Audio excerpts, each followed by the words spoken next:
मेरा नाम विक्रांत है। आज मेरी शादी का तीसरा दिन था, लेकिन मुझे ऐसा लग रहा था जैसे मैं अपनी जिंदगी की जेल में तीसरी रात गुजार रहा हूँ। मेरे मन में इस रिश्ते के लिए बिल्कुल भी खुशी नहीं थी। हर एक पल मेरी आत्मा को घुटन से भर रहा था। इस पीड़ा से छुटकारा पाने के लिए मैंने शहर वापस जाने का फैसला कर लिया और सुबह सुबह ही उठ बैठा।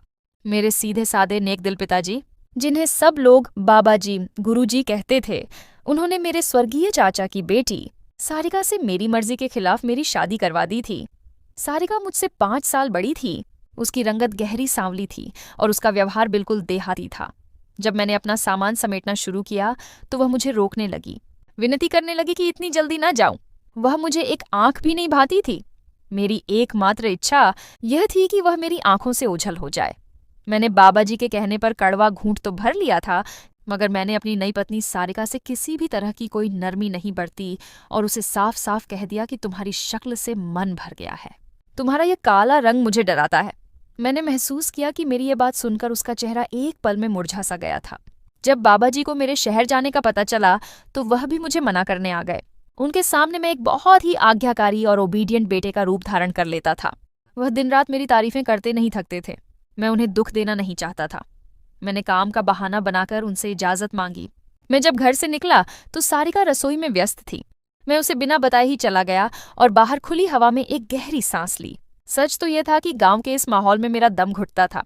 मुझे तो शहर की चकाचौंध अपनी ओर खींचती थी। गांव से सिर्फ बस के जरिए वापस आया ताकि गांव वालों को मुझ पर किसी तरह का शक न हो। लेकिन बस अड्डे पर मेरे बॉडीगार्ड्स अपनी महंगी गाड़ी के साथ मेरा इंतजार कर रहे थे। मेरा कारोबार ही कुछ ऐसा था कि मुझे सुरक्षा की जरूरत पड़ती थी। मुझे इस बात का पक्का यकीन था कि अगर कभी मेरे बाबा जी को पता चला कि उनका इकलौता बेटा क्या काम करता है तो वह बेचारे शायद यह सदमा बर्दाश्त न कर सकें। जी हाँ, आपने बिल्कुल सही समझा। मैं शहर का एक नामी गिरामी और बड़ा तस्कर था।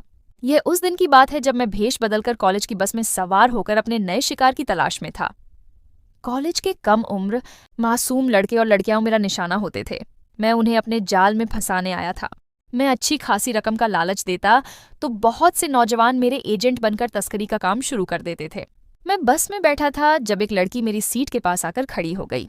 वीडियो पर आगे बढ़ने से पहले यदि आपने हमारे चैनल को सब्सक्राइब नहीं किया है तो कृपया सब्सक्राइब करें और उसके बगल में घंटी को चालू करें। वह हर चीज से बेपरवाह, काफी अक्खड़ मिजाज थी। उसका बैग काफी फटा हुआ था, जूते भी टूटे हुए थे। उस लड़की की हालत उसकी गरीबी की कहानी कह रही थी। मुझे अपना नया शिकार मिल चुका था। मैं जानता था कि ऐसी लड़कियों को काबू करना बहुत आसान होता है। मैं अपनी सीट से उठा और उससे मुखातिब होकर कहा कि तुम इस सीट पर बैठ जाओ। वह तो गुस्से से लाल हो गई। मुझे घूर कर बोली, क्या है? मैं तुम जैसे लफंगों को खूब समझती हूँ। लड़कियों को तंग करने का बहाना ढूंढते हो, है ना? मुझे उसकी हिम्मत अच्छी लगी। मैं समझ गया था कि यह मेरे लिए बहुत काम की होगी। तभी अचानक मेरी कमजोर और डरपोक पत्नी सारिका का चेहरा मेरी नजरों के सामने आ गया और मेरा मुंह कड़वा हो गया। उस दिन के बाद मैं रोज उसी बस में सवार होने लगा। उस लड़की से बात करने का कोई मौका हाथ से जाने न देता। मैंने अपने खास आदमियों को उसकी जासूसी पर लगा दिया था। अगले ही दिन मुझे उसके बारे में पूरी जानकारी मिल चुकी थी। वह बहुत गरीब थे, 2 कमरों के घर में रहते थे। वह बूढ़े माँ बाप की इकलौती बेटी थी। उस लड़की यानी आरोही के कॉलेज का पता मैंने लगवा लिया था। मैं कुछ दिन जानबूझकर बस में नहीं बैठा। मुझे सब कुछ सूना सूना महसूस होने लगा था। मैं अपनी इस हालत से बेखबर था। अगले ही दिन मैं उसके प्रिंसिपल के दफ्तर में बैठा था। मैंने प्रिंसिपल से कह दिया था कि आरोही की हर पल की रिपोर्ट मुझे चाहिए। प्रिंसिपल का गुस्सा मेरे साथ खड़े बड़ी बड़ी मूंछों वाले बॉडीगार्ड्स को देखकर ही गायब हो गया था। उसने मुझसे मेरा नंबर मांगा। नंबर लिखकर मैं वहां से उठा, मगर मेरा मन बार बार उस लड़की को देखने के लिए बेचैन हो रहा था। कुछ दिन बहुत व्यस्त थे। मैं आरोही को देख नहीं पाया था, मगर उसका ख्याल लगातार मुझे परेशान करता रहा। अचानक एक दिन आरोही की प्रिंसिपल का फोन आ गया। उसने बताया कि आरोही की शादी हो रही है। मेरे दिल पर तो जैसे बिजली गिर गई। परसों आरोही की विदाई थी। वह प्रिंसिपल से छुट्टियां मांगने आई थी जब उसने तुरंत मुझे फोन करके बताया। मैं गम और गुस्से की अजीब सी हालत से गुजर रहा था। मुझे समझ नहीं आ रहा था कि मैं क्या करूं। तब अचानक मुझ पर यह राज खुला कि मैं तो आरोही से प्रेम करने लगा हूं। मुझे अपनी इस हालत पर जी भरकर हंसी आई थी। ठीक उसके विवाह की शाम को मैंने अपने भरोसेमंद आदमियों को भेजकर आरोही को उसके घर से अगवा करके अपने फार्म हाउस में बंद करवा दिया। मैंने अपने आदमियों को सख्त हिदायत दी थी कि लड़की को किसी तरह की कोई तकलीफ नहीं होनी चाहिए। उसकी इज्जत की रक्षा मेरी जिम्मेदारी थी। मैंने उस पर कोई आंच नहीं आने दी। मेरा मन आरोही को देखने के लिए मचल रहा था, मगर मैंने बड़ी मुश्किल से खुद को रोका। एक दिन और एक रात अपने फार्म हाउस पर रखकर उसे सुरक्षित उसके घर वापस पहुंचा दिया गया था। वह जैसी मासूम मेरे पास आई थी, वैसी ही मासूम और बेदाग अपने घर वापस चली गई थी। मुझे यह बात पता चल चुकी थी कि आरोही के होने वाले दूल्हा, जिसका नाम अमर था, ने यह कहकर रिश्ता खत्म कर दिया है कि तुम एक दिन और एक रात बाहर रहकर आई हो। मुझे क्या पता तुम्हारे साथ क्या हुआ है, और इस बात का भी क्या पता कि शायद तुम अपनी मर्जी से ही घर से निकली हो। मैं ऐसी बदचलन लड़की के साथ शादी नहीं कर सकता। यह भी सुनने में आया था कि इस घटना के बाद आरोही बहुत दुखी थी। वह सारा दिन रोती रहती थी। उसका बूढ़ा बाप बेटी को देख देख कर परेशान होता रहता था। जो मैं चाहता था वही हो गया था, और किसी को कानों कान खबर भी न हुई कि इसके पीछे किसका हाथ था। इस तरह सांप भी मर गया और लाठी भी नहीं टूटी। अब मुझे आगे बढ़कर आरोही के मन में जगह बनानी थी। मैं हर काम बहुत सावधानी और योजना के साथ करने का आदी था, तभी तो आज तक गिरफ्तार नहीं हुआ था। पुलिस को मुझ पर शक तो था, मगर वह मेरे खिलाफ सबूत ढूंढने में नाकाम थे। खैर, मैं आरोही की गली में जाकर खड़ा हो जाता था। मैंने बड़ी चालाकी से आरोही के पिता से रिश्ता बढ़ा लिया था। वह एक सीधे सादे इंसान थे। उन्हें मुझ पर भरोसा करने में ज्यादा देर नहीं लगी। उसके पिता ने बताया कि उनके घर का सारा खर्च आरोही का होने वाला दूल्हा ही उठाता था। घर का चूल्हा उसी लड़के की वजह से जलता था। अब तो फाकों की नौबत आ गई थी। मैंने उसके पिता के घर में राशन डलवा दिया। आरोही के पिता ने बहुत मना किया, मगर मैंने भी कह दिया कि मुझे अपना बेटा ही समझे। इस तरह मेरी पहुंच आरोही के घर तक हो गई। मैं पैसा पानी की तरह बहा रहा था। आरोही ने मुझे पहचान लिया था, इसलिए वह मुझसे बात नहीं करती थी, लेकिन मेरी लगातार कृपाओं ने उस पर भी असर डाला था। वह मेरी ईमानदारी से प्रभावित हो चुकी थी। एक दिन उसने मुझसे रो रो कर माफी मांगी, लेकिन मैंने कहा कि इंसान से गलतफहमी हो ही जाती है, इसलिए परेशान होने की जरूरत नहीं। उस दिन के बाद मैं जब भी उनके घर जाता, वह खुद मुझसे चाय पानी का पूछती। इस तरह धीरे धीरे हम दोनों में दोस्ती हो गई, और इस तरह हमारी प्रेम कहानी शुरू हो गई। मैं उसे घूमने के लिए बाग ले जाता, अच्छे महंगे रेस्तरां में खाना खिलाता, दुनिया भर की कीमती चीजें उसके कदमों में डाल देता, और ऐसा करने पर मुझे कोई अफसोस नहीं होता था, बल्कि मुझे दिल्ली सुकून मिलता था। आरोही का झुकाव भी मेरी ही तरफ था। दबे हुए शब्दों में उसने अपनी चाहत का इजहार मुझसे कर दिया था। वह दिन मेरी जिंदगी का सबसे सुंदर दिन था। मैंने एक भी पल बर्बाद किए बिना आरोही के पिता से उसका रिश्ता मांगा।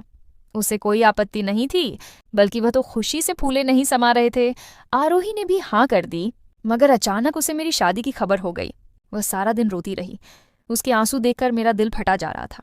मैंने उसे हर तरह से यकीन दिलाया कि सारिका हमारी राह में रुकावट नहीं बनेगी, क्योंकि मैं तो उसे देखना भी पसंद नहीं करता, मगर वह नहीं मानी। आरोही ने शर्त रखी कि जब तक मैं सारिका को तलाक नहीं दूंगा, वह मुझसे शादी नहीं करेगी। मैंने उसे बताया कि मैं सारिका को छोड़ नहीं सकता, क्योंकि अगर मैंने उसे छोड़ा तो मेरे पिता यह सदमा बर्दाश्त नहीं कर पाएंगे। तो फिर कुछ ऐसा करो, आरोही ने कहा। मुझे उसकी बात अच्छी लगी। मजबूरन मुझे सब कुछ छोड़ छाड़ कर दोबारा गांव जाना पड़ा। बाबा जी और सारिका मेरे आने पर बहुत खुश थे। मैंने सारिका के साथ अपना व्यवहार सख्त कर लिया था। बात बात पर उसकी बेइज्जती करने लगा था, मगर वह खामोशी से आंसू बहाती रहती। उसका काला रंग मुझे गुस्सा दिलाता था। मैं उसकी सांवली रंगत के ताने देता तो वह शीशे में खुद को देखकर घंटों रोती थी। उसके आंसू देखकर एक पल के लिए मेरा दिल दुखता, मगर मैं भी क्या करता। मैं आरोही के प्रेम में पागल हो गया था। मैंने उसके साथ बहुत बुरा व्यवहार शुरू कर दिया था। अब तो बात मारपीट तक आ गई थी। मैंने सारिका पर हाथ उठाना शुरू कर दिया था, मगर मैंने कभी उसके होठों से कोई शिकायत नहीं सुनी थी। मुझे सारिका की इस बेरुखी पर और गुस्सा आने लगा था। वह बहुत मजबूत थी। मैं जितना उससे दूर भागता, वह उतना ही मुझ पर मरती थी। मेरी जिंदगी में अगर आरोही न होती तो अब तक मैं सारिका का गुलाम बन चुका होता, मगर अब जब मैं उससे जान छुड़ाना चाहता था तो उसकी यह हरकतें मुझे और परेशान करती थीं। मैं यह किस्सा खत्म करके जल्द से जल्द आरोही के पास जाना चाहता था। उसका सुंदर चेहरा मुझे बहुत याद आता था। गांव आए हुए मुझे 1 महीना हो चला था। इससे मेरे कारोबार पर भी बहुत बुरा असर पड़ रहा था। चूंकि मैं फोन पर आरोही के साथ लगातार संपर्क में था, इसलिए मैं थोड़ा सब्र करके बैठा था। मैं आरोही को सारे हालात से वाकिफ करता रहा था। अब तो वह भी सारिका की इस मजबूती से तंग आ चुकी थी। उसने मुझे सारिका को जहर खिलाने का मशवरा दिया। एक पल के लिए मेरा दिल डूब गया था, मगर इसके सिवा और कोई रास्ता भी नहीं था। मैंने आरोही को जल्दी खुशखबरी सुनाने का कहकर कॉल बंद कर दी। शाम हो चुकी थी। मैंने सारिका को घर में ढूंढा, मगर वह कहीं नजर नहीं आई। मैं छत पर गया तो वह उदास बैठी आंसू बहा रही थी। मैंने उससे बड़े प्यार से बात की। क्या हुआ सारिका? मेरे पूछने पर वह रो दी। मगर उसने अपने होठों को सिल लिया। मैं बहुत बुरा हूं ना? मैंने लहजे में बनावटी प्रेम भरकर उससे पूछा, तो वह तड़प कर रह गई। बुरी तो मैं हूं, मैंने आपकी जिंदगी को नर्क बना दिया है। आपकी तरफ देखकर दिल दुखता है कि कैसे आप जैसे सुंदर पुरुष को मुझ जैसी बदसूरत पत्नी मिली है। आप कहाँ बुरे हैं? बुरी तो मैं हूं, उसकी बातें थीं जो मुझे अपनी नीचता का एहसास दिला रही थीं। मैं कितना गिरा हुआ इंसान था, मगर वह जिसकी सूरत काली थी उसका मन बहुत उज्ज्वल था। मैंने उसके आंसू पोंछकर उससे उसकी पसंदीदा चीज के बारे में पूछा तो उसने मिठाई का जिक्र किया। मैं मुस्कुरा दिया। मिठाई तो मुझे भी बहुत पसंद थी। एक पल को मेरा मन चाहा कि वक्त यहीं रुक जाए, मुझे इस मासूम लड़की की जान न लेनी पड़े। मगर आरोही का चेहरा जब आंखों के सामने लहराया तो मुझे कड़वा घूंट पीना ही पड़ा। मैं कुछ देर उसके पास बैठने के बाद एक हलवाई की दुकान पर गया और ताज़ा ताज़ा मिठाई निकालने को कहा। हलवाई की दुकान से मैं मिठाई लेकर अपने घर की तरफ चल दिया। वहां से मैंने खेतों में डालने वाली जहरीली स्प्रे मिठाई पर छिड़की। ऐसा करते वक्त मेरे हाथ बेकाबू होकर कांप रहे थे। मैं पसीने में भीग चुका था, मगर उस दिन शैतान ने मेरी एक न चलने दी। वह मुझ पर पूरी तरह हावी हो चुका था। मैं घर की तरफ चल दिया। मुझ में हर तरह का एहसास खत्म हो चुका था। मैंने दिखावटी प्रेम दिखाकर वह मिठाई सारिका के सामने रखी और कहा, इसे खाओ। मगर वह हिचकिचाने लगी। मेरे कहने पर उसने गुलाब जामुन मुंह में डाल लिया। बर्फी का टुकड़ा मैंने उसे अपने हाथों से खिलाया। जब मुझे यकीन हो गया कि वह इतनी जहरीली मिठाई से मर जाएगी तो मैं भी उठ गया। सामान तो पहले से ही पैक था। मैं सारिका को अलविदा कहकर खुशी खुशी शहर के सफर पर निकल पड़ा। मैं बहुत संतुष्ट था कि मेरी खुशियों के बीच सबसे बड़ी रुकावट अब हट चुकी थी। मगर न जाने क्यों मैं जैसे जैसे शहर की तरफ बढ़ रहा था, मेरा दिल डूबता चला जा रहा था। मैंने आरोही को फोन करके अपने आने के बारे में बता दिया था, लेकिन उसके घर पहुंचकर मैंने उसे हैरान करने का सोचा। दरवाजे की चाबी मेरे पास मौजूद थी। मैंने चुपके से दरवाज़ा खोला और उसके घर में दाखिल हो गया। मगर यह क्या, मुझे एक अजीब सी स्थिति महसूस हुई। इतनी खामोशी थी कि मुझे कब्रिस्तान का गुमान होने लगा था। तभी मैंने आरोही को पुकारा, आरोही, आरोही। वह एक कमरे से बाहर आई।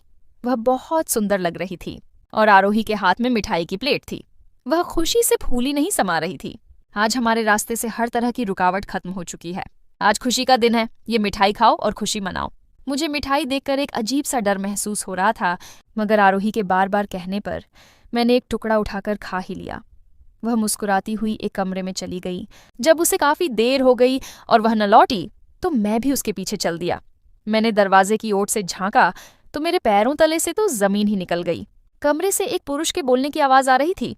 आरोही उसके पास बैठी जोर जोर से हंस रही थी। अमर जी, आप तो फिक्र ही न करें। वह गांव का जाहिल विक्रांत, उसका तो मैंने पक्का पक्का इंतजाम कर लिया है। ठीक उसी तरह मैंने मिठाई में उसे झड़ डालकर दिया है, जिस तरह वह अपनी पत्नी को देकर आया है। वह क्या समझता था कि मुझे खबर नहीं होगी कि मेरा अपराधी कौन था, मुझे किसने अगवा करवाया था? मेरा अपराधी विक्रांत ही तो है। शुक्र है अमर, आपने सगाई तोड़ने का फैसला वापस ले लिया। प्रेम तो मैं सिर्फ आपसे ही करती थी और करती रहूंगी। आरोही की बातें सुनकर मुझमें वहां खड़े होने की हिम्मत न रही। मैं दबे पांव वहां से निकल आया था। अचानक मेरा एक खास आदमी दौड़ता हुआ मेरे पास आया और बोला, आपकी पत्नी की आखिरी सांसें चल रही हैं, वह आपको बुला रही हैं। मेरे तो पैरों तले से जमीन ही निकल गई थी। मुझे अपनी गलती का एहसास बड़ी तीव्रता से हो रहा था। झड़ तो मुझे ही दिया गया था, मेरी हालत भी खराब हो रही थी, लेकिन मैं अपनी परवाह किए बिना जल्दी से गांव पहुंचा। मेरी पत्नी ने मुझे मुस्कुराकर देखा। मेरी आत्मा कांप उठी और फिर अचानक वह मेरे पांव पकड़कर बोली कि प्लीज आप मुझे माफ कर दें, मैंने आज ही आपकी। मैं घबरा गया। क्या हुआ सारिका? उसने रोकर कहा, मैंने आज ही आपकी अलमारी की तलाशी ली थी। मुझे आपके घिनौने पेशे के बारे में काफी सबूत मिले थे। मैं आपको नरक के दंड से बचाना चाहती थी, इसलिए मैंने आज ही आपके खिलाफ कानूनी कार्रवाई की है। प्लीज, पुलिस किसी भी पल आपको गिरफ्तार करने आ सकती है। सारिका की कोई भी बात मुझे बुरी नहीं लगी थी। डॉक्टर ने अगले 24 घंटे खतरनाक बताए थे। मैं रो रोकर उसके लिए प्रार्थना करता रहा और फिर अचानक ही मैं भी बेहोश हो गया। जब मुझे होश आया तो मैंने अपने चारों ओर डॉक्टरों की भीड़ देखी। सबसे पहले मैंने सारिका के बारे में पूछा था। भगवान ने कृपा की और सारिका बच गई थी। जब मेरी तबीयत ठीक हुई तो मुझे पुलिस गिरफ्तार करके ले गई। मैंने थाने में दिन रात भगवान से अपने गुनाहों की माफी मांगी। नया जन्म और नई जिंदगी। आज 9 साल बाद मुझे जेल से रिहाई मिली थी। मैं अपने अपराधों की सजा भुगत कर वापस अपने घर जा रहा था। मैंने अपनी रिहाई की खबर किसी को भी नहीं दी थी। चुपचाप घर पहुंच गया और दहलीज पर ही रुक गया। घर से सारिका की ममतामयी आवाज आ रही थी, मेरे बच्चों, तुम दोनों के पापा बहुत बहादुर हैं। कभी भी अपने पापा को किसी से कम मत समझना। नफरत पापी से नहीं, भाप से करनी चाहिए। मुझसे और सब्र न हुआ और मैं भागता हुआ घर में दाखिल हो गया। मेरे 9 साल के 2 जुड़वां बेटे रूहान और केविन माँ के पास बैठे थे। मैं उन दोनों के सामने ही सारिका के कदमों में गिर गया था। उससे रो रो कर माफी मांग रहा था। उसने मुझे माफ कर दिया तो मैं अपने बच्चों से गले लगा। मेरे बेटों के हर काम से मेरे लिए सम्मान झलक रहा था और यह सब सारिका की अच्छी परवरिश का ही नतीजा था। मुझे सारिका से बेहद प्रेम हो गया था। उसकी सांवली रंगत मुझे रोशन दिन जैसी मालूम होती थी। इन तीनों से मिलकर मैं बाबा जी के कमरे की ओर बढ़ा। बाबा जी के कदमों को छूकर मुझे उनका धन्यवाद करना था कि उन्होंने मेरे लिए इतनी अच्छी जीवन संगिनी ढूंढी थी। लोग सच कहते थे कि बड़ों की बात मानकर इंसान कभी असफल नहीं रहता। मेरी जिंदगी में सब कुछ अच्छा चल रहा था। मेरा कारोबार फल फूल रहा था और मेरे बच्चे पढ़ाई में बहुत अच्छे थे। एक दिन जब मैं दुकान पर बैठा था, एक अजनबी मेरे पास आया। उसके पहनावे और बात करने के अंदाज से वह शहर का कोई बड़ा आदमी लग रहा था। उसने मुझे अपना नाम जायद बताया। उसने मुझे अकेले में बुलाकर कहा कि वह एक बड़ी अंतर्राष्ट्रीय संस्था का हिस्सा है और वह मुझे अपने साथ शामिल करना चाहता है। मैंने साफ मना कर दिया और उसे कहा कि मैं अब एक नई जिंदगी शुरू कर चुका हूं और मैं दोबारा उस दलदल में नहीं फंसना चाहता। जायद ने मुस्कुराते हुए कहा, तुमने सोच समझकर जवाब नहीं दिया है। मेरे पास तुम्हारे लिए एक प्रस्ताव है जिससे तुम्हारी और तुम्हारे बच्चों की जिंदगी बदल सकती है। तुम्हें मेरे साथ सिर्फ एक काम करना होगा और इसके बदले में तुम्हें इतनी दौलत मिलेगी कि तुम इसका अंदाजा भी नहीं कर सकते। उसने मुझे एक तस्वीर दिखाई जिसमें एक कीमती हीरे का हार था। उसने कहा कि वह हार गांव के एक पुराने मंदिर में रखा हुआ है और उसे हासिल करना है।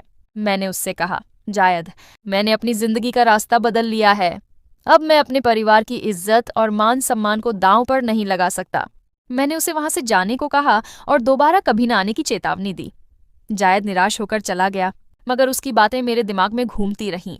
मैंने इस घटना का जिक्र सारिका से किया तो उसने मुझे हौसला दिया और कहा कि हमें ईश्वर पर भरोसा रखना चाहिए। इस घटना के कुछ दिन बाद ही मेरी जिंदगी में एक और मोड़ आया। एक दिन रात को देर से घर लौटा तो देखा कि सारिका और बच्चे घर पर नहीं थे।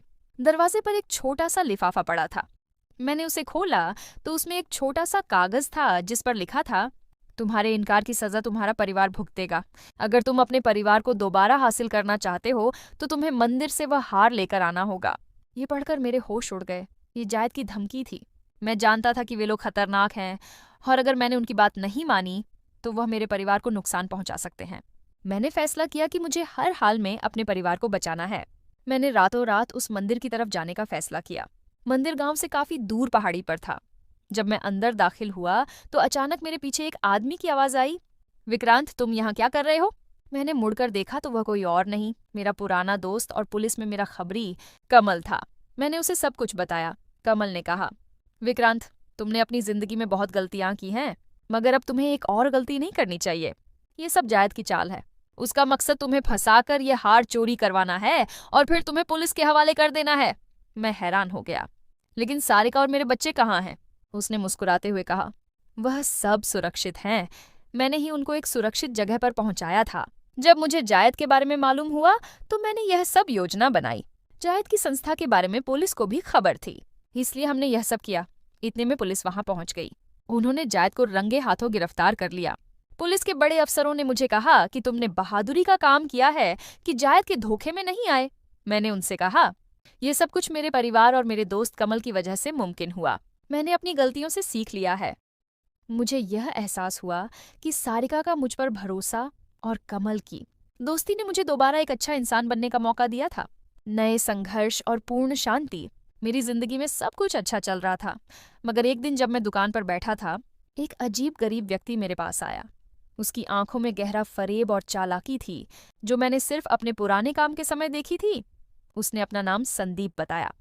उसका संबंध मेरे अतीत के दुश्मनों से था। वह वही व्यक्ति था जो मुझे पुलिस के हाथों पकड़े जाने के बाद मेरे कारोबार को चलाना चाहता था। संदीप ने कहा, विक्रांत, मैं तुम्हारी नई जिंदगी से बहुत प्रभावित हूँ। मैं तुम्हारी पुरानी जिंदगी का हिस्सा रहा हूँ।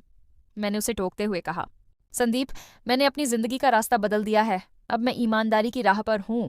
तो उसने एक गहरी सांस ली और कहा, मैं जानता हूँ, लेकिन तुम्हें यह जानकर हैरानी होगी कि तुम्हारी पुरानी जिंदगी ने अभी तक तुम्हें नहीं छोड़ा। उसने मुझे एक तस्वीर दिखाई जिसमें आरोही और उसका पति अमर एक पुराने कारखाने के बाहर खड़े थे जो मेरा था। संदीप ने बताया कि वे उस कारखाने में गैर कानूनी गतिविधियां कर रहे थे और पुलिस को इसकी खबर मिल चुकी थी। उनका मकसद था कि वे मुझे इस अपराध में फंसाकर अपना नाम साफ कर लें। मैंने संदीप की बातों पर यकीन नहीं किया और उसे वहां से चले जाने को कहा, मगर वह नहीं गया। उसने धमकी दी कि अगर मैंने उसका साथ नहीं दिया तो वह मेरी फैक्ट्री के बारे में पुलिस को बता देगा और मेरे बच्चों को नुकसान पहुंचाएगा। मैं बहुत परेशान हो गया। अगले दिन मैंने फैसला किया कि मुझे इस समस्या की तह तक जाना होगा। मैंने अपने पुराने जासूस दोस्त कमल से संपर्क किया। कमल ने मुझे बताया कि आरोही और अमर अब भी पुरानी गंदी जिंदगी गुजार रहे थे और उन्होंने मेरे कारोबार को अपने नाम पर हस्तांतरित कर लिया था। उन्होंने मेरी शोहरत का इस्तेमाल करके पुलिस को यह दिखाया कि मैं अब भी गैरकानूनी कामों में शामिल हूँ। मैंने सारिका को सारी स्थिति बताई। उसने मुझे कहा कि हमें इस मुश्किल का मुकाबला करना होगा, मगर ईमानदारी के साथ। उसने कहा, ये लोग तुम्हारी नई जिंदगी को तबाह करना चाहते हैं, मगर हम इन्हें ऐसा नहीं करने देंगे। सारिका के हौसले ने मुझे नया जज्बा दिया। मैंने एक गुप्त योजना बनाई। मैंने संदीप से कहा कि मैं उसके साथ काम करने को तैयार हूँ। संदीप बहुत खुश हुआ। उसने मुझे एक जगह बुलाया जहां वह और उसके लोग मेरी फैक्ट्री से चोरी का सामान एक ट्रक में लोड कर रहे थे। मैंने अपने बच्चों रूहान और केविन को फोन करके बताया कि वे किस तरह मेरी मदद कर सकते हैं। रूहान और केविन कंप्यूटर और टेक्नोलॉजी के माहिर थे। मैंने उन्हें पुलिस को फोन करके मेरे बारे में खबर देने को कहा। पुलिस ने मौके पर पहुंचकर संदीप और उसके साथियों को गिरफ्तार कर लिया। संदीप ने पुलिस के सामने खुलासा किया कि उसके पीछे आरोही और अमर का हाथ था। पुलिस ने संदीप के बयान के आधार पर आरोही और अमर को भी गिरफ्तार कर लिया। अमर का कहना था कि सारिका को यह सब मालूम था, लेकिन यह सिर्फ एक झूठ था। वह अपनी पत्नी को बचाना चाहता था। उसने इस बात का भी इकरार किया कि जब आरोही को अगवा किया गया था तो वह उसका नहीं, बल्कि उसके दोस्त का अगवा किया गया था। वह बस बहाना बनाकर विक्रांत से बदला लेना चाहता था। मुझे उस दिन पता चला कि प्रेम सिर्फ एक एहसास नहीं, बल्कि एक कर्तव्य भी है।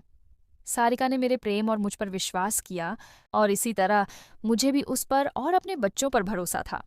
मैंने कभी भी अपने अतीत के कारणों से नहीं डरा, बल्कि उससे सीखा और आगे बढ़ा। आज मेरा परिवार मेरे लिए सब कुछ है। मेरे बच्चे मेरे साथ कारोबार में काम करते हैं और मैं उनकी सफलताओं पर गर्व करता हूँ। सारिका और मैं हमेशा की तरह एक दूसरे के साथ हैं। जिंदगी में मुश्किलें आती हैं, लेकिन जब तक हमारा विश्वास मजबूत है, हम हर मुश्किल का मुकाबला कर सकते हैं।